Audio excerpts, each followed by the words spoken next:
Og nú höldum við áfram með föstudagsþáttinn. Nú ég mætt með hann Hörð Oddfríðarson frá SÁÁ sem ætlar aðeins að segja okkur frá starfseminni. Hörður, hvað SÁÁ, ef við bara byrjum á því? SÁÁ eru samtök fólks, samtök áhuga fólks áfengis- og vímuefnavandann eins og kemur fram bara í nafninu.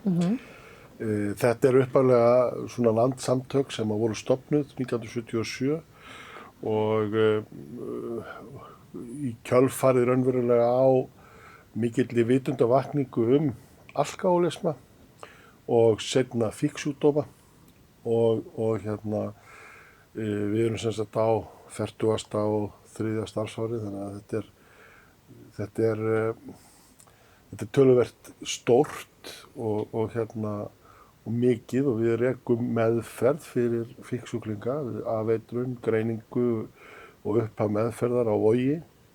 Við erum með eftirmeðferðarstöð á Vík þar sem við erum með kynskipta meðferð fyrir alltaf 60 manns. Hvað segirðu, kynskipta? Kynskipta, það er að segja konur sér og karlar sér. Já. Og algjörlega aðskilið. Hver ástæðan fyrir því? Það nú bara tíðarandinn fyrst og fremst og það verður að mörgu leyti betri meðferð fyrir bæði konur og karla að vera með sínu kyni. Það auðvitað eitthvað sem tapast við það að vera ekki með blandaðar grúppur, en það svo margt annað sem vinnst sem að vegur það upp og fyrir auðvitað það eru fleiri sem geta nýtt sér svona algjörlega kynskiptar grúppur heldur hitt. En eins og tíðarandinn í dag, þá stundum eitthvað fólk hérna á milli. Hvað gerir þið það fólk? Jú, við reynum auðvitað að bregðast við og reynum auðvitað að sinna því fólki sem kemur til okkar og sumir geta auðvitað bara ekki reynilega farið í svona inniliggjandi meðferð af ýmsum orsökum. Það geta verið líkamlegi vandamál, það geta verið geðsjúkdómar og svo getur það verið svona bara kynvitund fólks bara það óljós og það reynilega ekki hægt að koma því við og þá reynum við auðvitað að sinna fólki í einstaklingsþjónustu.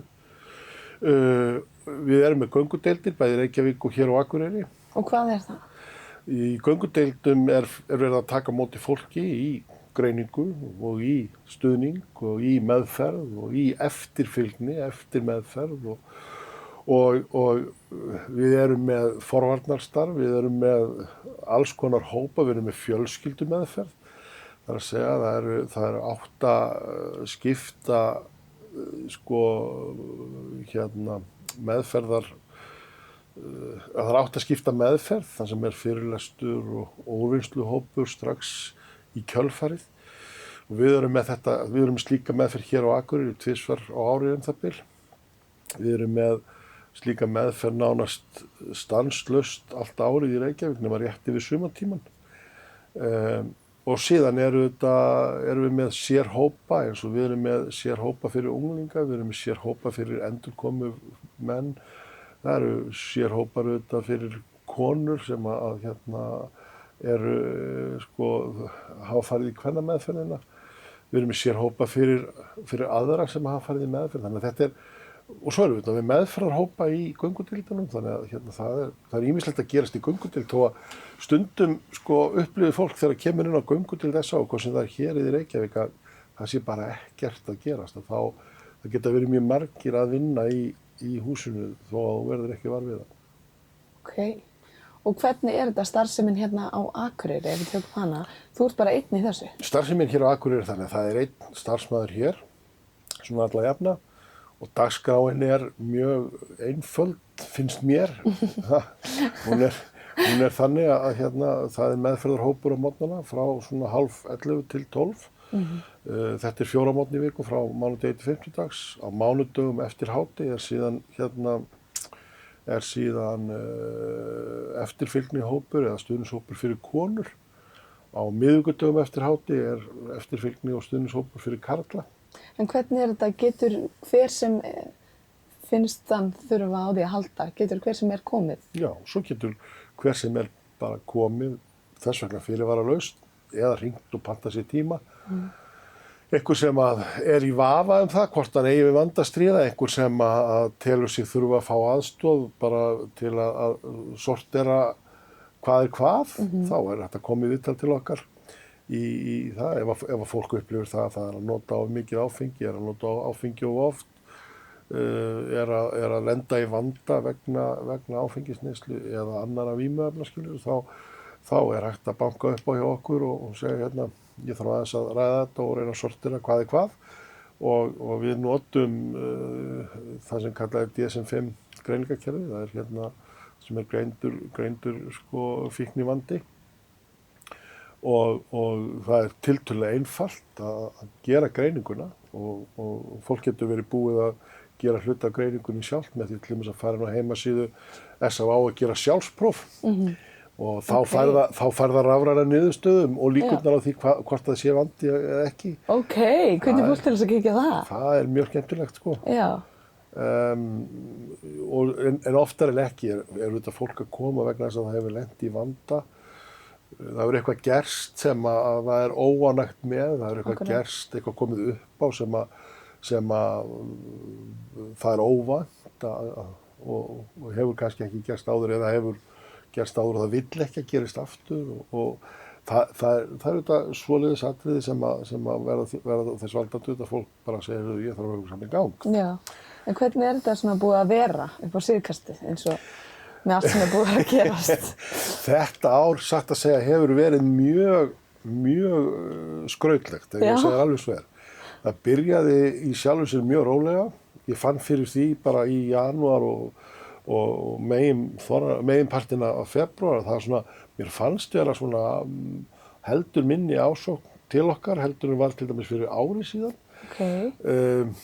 Ég veit ekkert af hverju það var, ég merki það ekki, en hérna, mér fannst það einhvern veginn, en síðan svona já, kannski upp úr miðjum febrúar, þá svona kom smá skot í þetta, svo kom COVID og hérna, og í mars þá dalaði mjög aðsóknin og ég var komin með megin þorra þeirra sem að voru að sækja og hefðu verið að sækja þjónustu til mín, ég var komin með þá í svona bara í símaviðtöl og fjarviðtöl. Við erum í samstarfi við Caraconnect og LearnCoff fjarþjónustu og við komum því í gang og hérna og kannski heldur en við vorum búin að gera áætlanir en svo lokuðum við staðþjónustunni hér í hérna bara í lok mars og opnuðum hann ekki aftur fyrir 11. maí.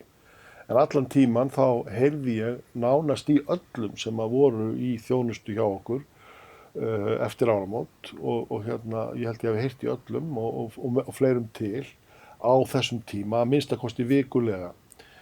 Og hérna ég veit ekki hvað að væntu það, ég var bara að skoða þessa dagbók daginn og ég sé það, ég hef náð að bara halda sambandi við 90% af hópnum allan þennan tíma sem að mér finnst voða gott sko. Það er mjög vel gert. Og hérna, og enda skilar það sér líka, þú veist, það er alltaf eftir sumarlokun og eftir svona lokun, þá þetta tekur smá tíma að koma upp starfsemi aftur og þetta skilaði sér, þannig að fólk var mjög fljótt að koma, sækja í staðþjónustuna aftur og við höfum áætlanir upp það að vera með fjarþjónustuna, reka hana svolítið frá Akureyri. Það er að mörgu leyti bara eðlilegt að gera það héðan.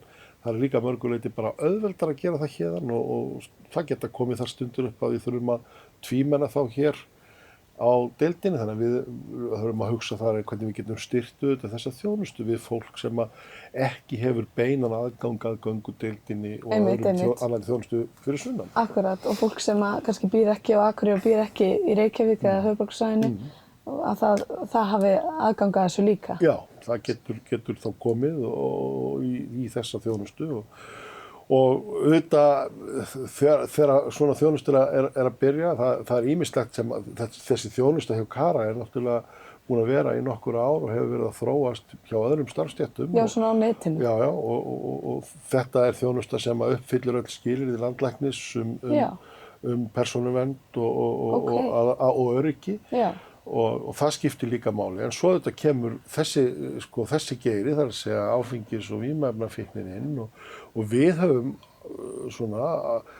höfum okkar sér óskir það hvernig við viljum gera hlutina og við höfum bara verið í mjög góðu samstarfi við bæði Karakonet og Lönnkóf með það að þau hafa komið til móts við okkar óskir og okkar þarfir og mjög gott frábært. samstarf og þú veist, þetta eru smá byrjunar hnökrar og allt það, en þetta rennur og mun verða gott. Já, og framhaldið Framhaldið er bjart, eða Já. það er að segja, við fáum bara færi svo á því að halda áfram að þróa þjónustuna á eðlilegan hátt. Já, akkurat, og frábært að fá að aðeins kynnast tækninni og svona. Já, ég skiptir auðvitað miklu máli og við sjáum bara til dæmis með, sko, og það er það sem að við verðum vör við auðvitað í þessu, sko, þessum COVID-lokunum, að sko, við erum að komast yfir þennan aldursþröskuld í tækninotkun, sko. Það er fullt af fólki, það eru miklu fordómar í samfélaginu það að eldra fólk get ekki nýtt sér tæknina og við bara komumst að því að það á sjaldnastu rök að styðjast. Auðvitað eru einhverjir sem eru ekki vanir og þurfa að fá aðstoð og þurfa svona tilhlaup til. En það kemur í ljós að geta allir nýtt sér þessa tækni og það er það sem er svo gott við þetta. Akkurat, frábært. Takk fyrir að segja mér frá þessu og takk hella fyrir komuna. Takk fyrir mig.